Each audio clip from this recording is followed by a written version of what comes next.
দর্শক, আজকে আর কিছুক্ষণ পরেই শুরু হতে চলেছে ইন্ডিয়া ভার্সেস ওয়েস্ট ইন্ডিজ। খুব বড় একটা ম্যাচ এবং যেটা হচ্ছে কলকাতায় ইডেনে। মাঠে যেতে পারলে খুবই ভালো লাগতো, কিন্তু সেই সুযোগ হচ্ছে না। আমার ছেলের খুব ইচ্ছে ছিল আর কি মাঠে বসে খেলা দেখার, কিন্তু তার পরীক্ষা, ফলে আমারও যাওয়া হচ্ছে না। তো যাই হোক, টিভিতে দেখব, সুযোগ যতটা পাবো দেখব, কারণ আজকের ম্যাচে যে জিতবে সেই কিন্তু সেমিফাইনালে পৌঁছে যাবে। তো ভারত একটা অন্য জটিল ইকুয়েশনে পৌঁছে গিয়েছিল, তো সেখান থেকে একটা সরল রাস্তাতে এসছে। এখন এই ম্যাচটা জিতলেই সেমিফাইনালে চলে যাবে। তো ম্যাচ এখন কেমন হয় সেটা দেখতে হবে। ওয়েস্ট ইন্ডিজ তারাও খুব ভালো খেলছে, তাদেরও সব হার্ড হিটার আছেন, এবং ওয়েস্ট ইন্ডিজ নতুন করে আবারও ভালোই খেলছে বলা যায়। একটা সময় তো ওয়েস্ট ইন্ডিজ খুব ভালো খেলতো। বিশ্বকাপের ইতিহাস যারা জানেন ওয়ানডে, তা তো জানেন যে ওয়েস্ট ইন্ডিজ কীভাবে প্রথম দিকে চ্যাম্পিয়ন হতো। তো সেই জায়গাতে মাঝখানে খানিকটা হয়ে গেছিলো, তো আবার টিমটা ভালো খেলছে। তো দেখা যাক আজকের ম্যাচটা কি হয়। তবে আমরা তো ভারতকে অবশ্যই ফেভারিট হিসেবেই রাখছি, কারণ ভারতের যে ব্যাটিং অর্ডার বিরাট। তবে একটা ম্যাচে এবার যেটা করলো এই টিমটা, তাতে আমরা হতাশই হয়েছিলাম যে আমরা ভাবতে পারিনি যে ওই রকম ভেঙে পড়বে ভারতের ব্যাটিং লাইন আপ। তো সেটাকে আমরা কখনো মনে করি যে ওটা হয়তো অঘটন ছিল, ওই রকম হওয়ার কথা না। তো দেখা যাক, আজকে একটা বড় পরীক্ষা এবং বড় সুযোগ সেমিফাইনালে ওঠার ক্ষেত্রে। তো সেদিকে আমরা তাকিয়ে থাকব। কিন্তু দর্শক, আমি আজকে আরেকটা কথা বলতে চাই কালকের ম্যাচটা সম্পর্কে। কালকে যারা ম্যাচ দেখেছেন, পাকিস্তান ভার্সেস শ্রীলঙ্কা, হয়তো বলবেন ওই ম্যাচ আমরা দেখি না যেহেতু পাকিস্তান নামটা আছে, কিন্তু আমি একটু নজর রাখছিলাম, কারণ পাকিস্তানের একটা ইকুয়েশন তৈরি হয়েছিল। পাকিস্তান বিদায়ের পথেই ছিল, কিন্তু কালকে এমন একটা ইকুয়েশন হয়ে গেছিল যে ওরাও কিন্তু সেমিতে উঠতে পারতো যদি রান রেটটা ঠিক মেনটেন করতে পারতো। শ্রীলঙ্কার বিরুদ্ধে জিততে তো হতোই, কিন্তু শুধু জিতলে হতো না। রান রেট যেহেতু অনেকটাই পিছিয়ে ছিল, মানে অনেকটাই কম ছিল পাকিস্তানের, তো সেই জন্যে ওই গ্রুপে সেমিফাইনালে উঠতে গেলে প্রথমে ব্যাট করে মানে এমনভাবে একটা স্কোর করতে হতো, জিততে হতো তো বটেই, সেটা ওই 64 না 65 রান আমি দেখছিলাম, এরকম গ্যাপে জিততে হতো, ব্যবধানে জিততে হতো। তো ফলে একটু নজর ছিল যে পাকিস্তান কী করছে একটু দেখি, অন্তত স্কোরটা আমি মাঝে মধ্যে দেখছিলাম যে কোন দিকে যাচ্ছে। তো দর্শক, আমি প্রথমে পাকিস্তান ব্যাট করে, তো পাকিস্তান প্রথমে ব্যাট করে যেভাবে ব্যাট করছিল, আউটই হচ্ছিল না। 0 উইকেটে 100 থেকে 176 0 উইকেটে। আমি ভাবলাম কী হচ্ছে, মানে এটা কি কোনো গটাপ কিছু হয়ে যাচ্ছে নাকি? কারণ মানে পাকিস্তান যদি সত্যি ওই ব্যবধানে জিততে পারে, যেমন পাকিস্তান সেমিফাইনালে উঠবে, তেমনি আবার আরেকটা ফায়দা শ্রীলঙ্কার জন্য আছে যে সেমিফাইনাল অন্তত ওখানে হবে। আবার যদি পাকিস্তান ফাইনালে উঠে যায় সেমিফাইনাল জিতে, তাহলে ফাইনালটাও শ্রীলঙ্কাতে হবে, মানে ওই দেশে দুটো গুরুত্বপূর্ণ ম্যাচ হবে। তো ম্যাচ হলে তার অনেক সুবিধা আছে, ফিনান্সিয়ালি অনেক সুবিধা আছে, অনেক ব্যাপার আছে না। তো আর শ্রীলঙ্কা তো জিতলেও তো যাবে না সেমিফাইনালে, এমনই অবস্থা। ফলে যখন জিতেও কোনো রাস্তা নেই, তাহলে আর জিতেই বা কী হবে? বরং পাকিস্তান যদি জিতে যায় একটা ব্যবধানে, তাহলে আমাদের এখানে ম্যাচগুলো হবে। ফলে অতটা সিরিয়াসলি না নিলেও চলবে, কোনো একটা ভাঙা টিমকে নামিয়ে দিয়ে নিয়ম রক্ষার ম্যাচ হিসেবে খেলা, যা হবে রেজাল্ট, কোনো টেনশন নেই। মানে এরকমভাবে শ্রীলঙ্কা নেমেছে কিনা, কারণ আউটই হচ্ছে না 176 চলে গেছে ফার্স্ট উইকেটে, তারপর 10টা নামে। তো নেমে যেটা দাঁড়ালো 212 করেছিল পাকিস্তান। কিন্তু শ্রীলঙ্কা ব্যাট করতে নেমে ধাক্কা ছিল বটে, কিন্তু যেভাবে ওরা ওই ব্যবধানের মধ্যে পাকিস্তানকে জিততে না দিয়ে স্কোরকে টেনে আনলো, আমাকে দর্শক মুগ্ধ করেছে, এক কথাই বলবো। দেখুন, পাকিস্তান করেছিল 212, তো সেখানে দেখুন শ্রীলঙ্কা কোথায় গিয়ে মানে ঠেলে দিয়েছিল। 207 জিতে যেত, যদি আবার বলছি জিতলেও কোনো ছিল না, শ্রীলঙ্কার যাওয়ার কোনো রাস্তা ছিল না, কিন্তু জিতে যেত, মানে এমন মানে করেছিল। ফলে এই যে বিষয়টা যে আমরা জিতলেও যাব না সেমিফাইনালে, বরং আমরা পাকিস্তানকে একটা ব্যবধানে জিতিয়ে দিলে ম্যাচ, গুরুত্বপূর্ণ ম্যাচ বিশ্বকাপের মতো, সেগুলো আমাদের দেশে হবে, ফলে আলাদা একটা ফায়দা। মানে এই রকম কোনো মাথাতেই রাখেনি শ্রীলঙ্কা, মানে এতটাই মানে স্পোর্টিং মেন্টালিটি যে ওই রকম না, এবং এত সৎ, খেলাধুলার ব্যাপারে এতটা সৎ, আমাকে এটা মুগ্ধ করেছে দর্শক। আমি এটা দেখছিলাম আর ভাবছিলাম আরও কয়েকটা দেশের কথা, যদি সেই সব দেশে এরকম একটা ইকুয়েশন দাঁড়াতো, আমি জানি না তারা এই সততা নিয়ে খেলাটা খেলতো কিনা, এই সততা নিয়ে খেলাটা খেলতো কিনা। আশপাশের দেশ আছে নিশ্চয়ই, বুঝতে পারছেন কাদেরকে আমি ইঙ্গিত করে কথাটা বলছি। মানে যে সততার পরিচয়টা দিয়েছে এবং খেলাকে খেলার মতো নেওয়া, খেলার মতো নেওয়া, যে আমরা কি হব না হব দেখার দরকার নেই, আমরা হারলে আমাদের দেশেতে ওরকম গুরুত্বপূর্ণ ম্যাচ আসবে কি আসবে না সেটাও আমাদের দেখার দরকার নেই, আমরা যতটা পারবো, যতটা ক্ষমতা আছে সেই ক্ষমতা ব্যবহার করে আমরা খেলে যাব, খেলার পরে হিসেব কষবো কি হচ্ছে না হচ্ছে। মানে এই যে মানসিকতা দর্শক, আমাকে এক কথায় কিন্তু মুগ্ধ করেছে।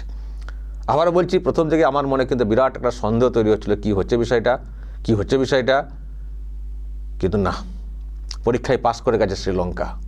হয়তো আমাকে নিজেকে অপরাধী মনে হয়েছে পরের দিকে, যে আমি ফালতু ওই দেশটাকে ওরকম ভাবছিলাম।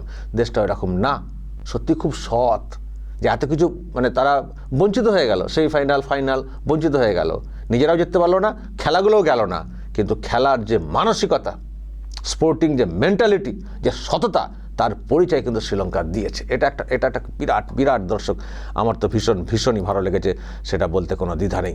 ফলে পাকিস্তান বিদায় নিয়েছে, চলে গেছে। এখন এই যে 4টে টিম সেমিফাইনাল খেলবে, তার মানে এশিয়ার আর কোনো টিম থাকছে না, ভারতে একমাত্র লড়াইয়ে এখনও আছে। আজকের ম্যাচটা দেখুন কি হয়, তারপর তো মানে কি দাঁড়াবে, মানে সেমিফাইনাল কার সঙ্গে কার হবে সেটা আরও পরিষ্কার হয়ে যাবে। এখনই বুঝতে পারছি কি হতে চলেছে, তাও অপেক্ষা করছি। দর্শক, আমি এটা নিয়ে না, এই যে আমার এত মুগ্ধ লাগা, ভালো লাগা শ্রীলঙ্কার এই যে মানসিকতা, আমি এটা নিয়ে একটু কথা বলেছিলাম অশোক দিন্দা, প্রাক্তন জাতীয় ক্রিকেটার। তো উনি কি বলেছেন একটু আপনাদেরকে শোনাই, এবং তার সঙ্গে আজকে যে ম্যাচ হতে চলেছে সেই ম্যাচ সম্পর্কে ওনার কি ধারণা। দেখুন দর্শক কি কথা হয়েছে। আমার সঙ্গে এই মুহূর্তে রয়েছেন অশোক দিন্দা, প্রাক্তন জাতীয় ক্রিকেটার।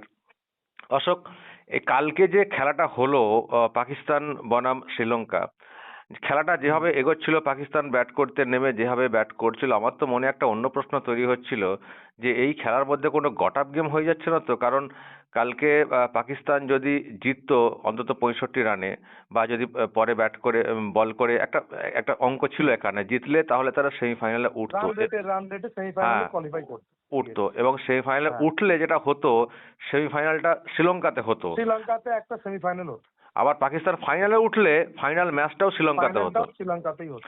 কিন্তু এইরকম একটা অবস্থা, অথচ শ্রীলঙ্কার যাওয়ার কোনো চান্স ছিল না, জিতলেই বা কি, হারলেই বা কি, কিন্তু তার সত্ত্বেও যে ফাইটটা দিল, পাকিস্তানকে আটকালো কার্যত, পাকিস্তান ছিটকে গেল, সেই সঙ্গে ওই দেশ থেকে সেমিফাইনাল ফাইনাল হওয়ার যে বিষয়টা সেটাও ছিটকে গেল।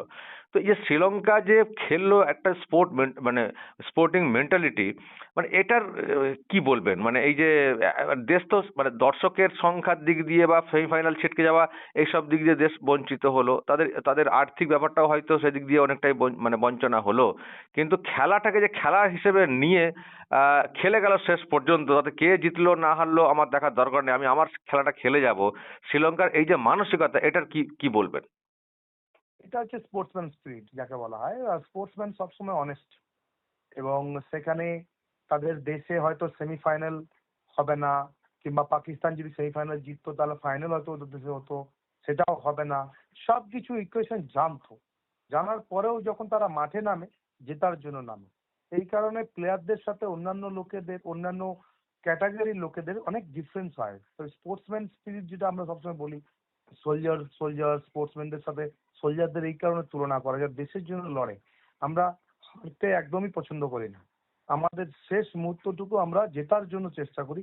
আর সেটা কালকে শ্রীলঙ্কান টিম করে দেখালো, এবং আবার প্রুভ করলো যে দেশ সবার আগে।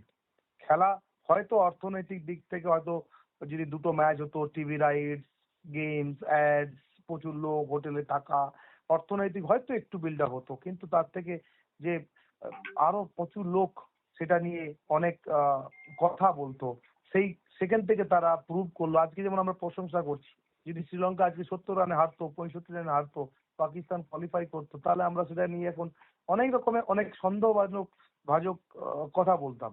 তো এই গেমের মধ্যে এসব আমরা দেখি না, প্লেয়াররা কখনোই দেখে না। প্লেয়াররা শেষ বল অব্দি লড়াই করে, যেটা কালকে শ্রীলঙ্কা করেছিল। লাস্ট বলে 6 মারলে হয়তো শ্রীলঙ্কা জিততে পারত, কিন্তু সায়েন্স আফ্রিদি ওয়াইড একটা ইয়র্কার করাতে সেই বলটা ব্যাটেও ছুঁতে পারলো না, কিন্তু পাকিস্তানও ছিটকে গেল, শ্রীলঙ্কাও ছিটকে গেল।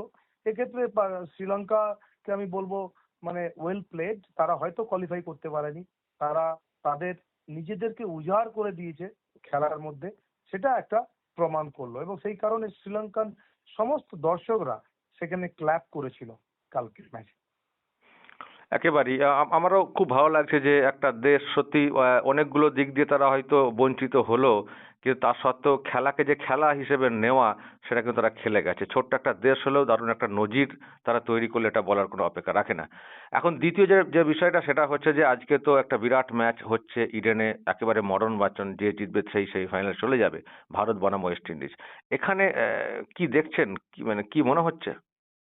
ইন্ডিয়া ক্লিন সুইপ করবে, আমরা যাচ্ছি সবাই মাঠে, হ্যাঁ, এবং ইন্ডিয়া ক্লিন সুইপ করবে। এখানে do or die match, knockout quarter final যাকে বলা হয়, যেই জিতবে সেই সেমিফাইনালে টিকিট পাবে। তো সেক্ষেত্রে ইন্ডিয়ার জন্য মানে ইডেন গার্ডেন্স অলওয়েজ লাকি, এবং তার সাথে তো দর্শক থাকবে 80,000। ওকে, সো আমরা তো সবাই সাপোর্ট করব পেছন থেকে, বাট প্লেয়ারদের খেলতে হবে। উইকেট খুব দারুণ, কালকে গিয়েছিলাম দেখছিলাম দূর থেকে উইকেটের, বেশ ভালো উইকেট, এবং শুরু ভালো করতে হবে। এবং আজকে অভিষেকের আমার যেন কি মনে হচ্ছে, অভিষেকের ব্যাট থেকে আজকে বেশ ভালো ফুলঝুরি বেরোতেও পারে, ঠিক আছে। এবং এই উইকেটে যেখানে বল আসে সেখানে ইন্ডিয়ান টিম খুবই ভালো, এবং অবভিয়াসলি ওয়েস্ট ইন্ডিজকে এই করলে চলবে না। ওয়েস্ট ইন্ডিজের ভীষণ পাওয়ার হিটার আছে, এবং আমাদের যেমন টাইমিং প্লেয়ার, তাদের পাওয়ার হিটার। সো এখানে কিরকম ভাবে বোলারদের গুরুত্বপূর্ণ রোলও প্লে করতে হবে, বুমরার বিশেষ করে, ঠিক আছে। সো আমি মনে করি আজকের ম্যাচ একদম ডু অর ডাই এবং হাড্ডাহাড্ডি ম্যাচ হবে, এবং আমার মনে হয় ইন্ডিয়া খুব মানে হাড্ডাহাড্ডি আমরা দূর থেকে দেখছি বটে, কিন্তু ভেতরে দেখবে ম্যাচটা যখন হবে, ইন্ডিয়া অলওয়েজ প্রেশার ম্যাচে খুব ভালো খেলে। ওয়েস্ট ইন্ডিজ সেটা হয়তো অতটা ভালো খেলে না, হিস্ট্রি বল প্রেশার ম্যাচে। সেক্ষেত্রে ইন্ডিয়া এখানে কিন্তু এগিয়ে থাকবে, অনেকটাই এগিয়ে থাকবে, because of public, because of support. এবং ইন্ডিয়া যে লিগ ম্যাচে যে পারফরমেন্সটা করেছে সেটা থেকে তারা একটা শিক্ষা পেয়েছে, এবং সেটা নকআউট স্টেজে এসে কিন্তু আর সেই ভুলটা করবে না। সো আশা করবো এখানে ইন্ডিয়া আজকে এখান থেকে সেমিফাইনালের টিকিট নেবে এবং ওয়ার্ল্ড কাপ জিতবে। ওকে, অসংখ্য ধন্যবাদ। Thank you, thank you, thank you. দর্শক শুনলেন, আজকের ম্যাচ কেমন হবে তারও একটা ব্যাখ্যা উনি দিয়েছেন, এবং উনি যেহেতু কালকে গিয়েছিলেন মাঠে দেখতে, পিচ দেখেছেন, দেখে একটা ওনারও ধারণা তৈরি হয়েছে।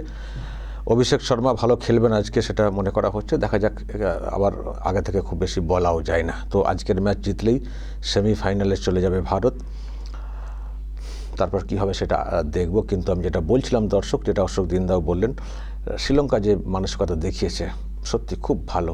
না হলে হয়তো অনেকেই অনেক কথা বলতেন, কিন্তু না, বলার তো কোনো সুযোগ তারা দেননি, এবং সত্যিই সৎ মানে খেলা দিয়ে কতটা তার আরও একবার প্রমাণ কিন্তু শ্রীলঙ্কা করেছে। আমি আবারও বলছি, এটা শ্রীলঙ্কার ক্ষেত্রে আমরা এতটা এরকম দেখলাম, যদি আশপাশের আর কিছু দেশের ক্ষেত্রে ঘটতো আমি জানি না তারা এই রকম সততা দেখাতো নাকি কোনো বিতর্কের মধ্যে পড়তো, প্রশ্ন দর্শক আছে।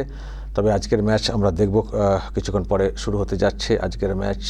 আমরা খুব পজিটিভ জেতার ব্যাপারে, আবার রেজাল্ট নিয়ে আবার এখান থেকে মানে যে রেজাল্ট হবে সেটা নিয়ে আবার এখান থেকে কোনো পলিটিক্স হয় কি না সেটাও আবার দেখার ব্যাপার আছে, কারণ এখানে সব কিছুতে একটা পলিটিক্স, লোকাল লোকজনদের তরফ থেকে এমন সব কমেন্ট করা হয়, সেটা নিয়েও আবার বিতর্ক তৈরি হয়ে যায়। যাই হোক দর্শক, খেলা দেখব, টিভির সামনে বসবো, নিশ্চয়ই আপনারা দেখবেন। আর বলুন কি হতে চলেছে আজকের ম্যাচের রেজাল্ট, আর কালকের যেটা আমি বলছিলাম শ্রীলঙ্কা যেটা দেখালো, এই সম্পর্কে আপনাদের কি মতামত, যা বলার বলবেন এবং নজর রাখবেন আরামবাগ টিভিতে।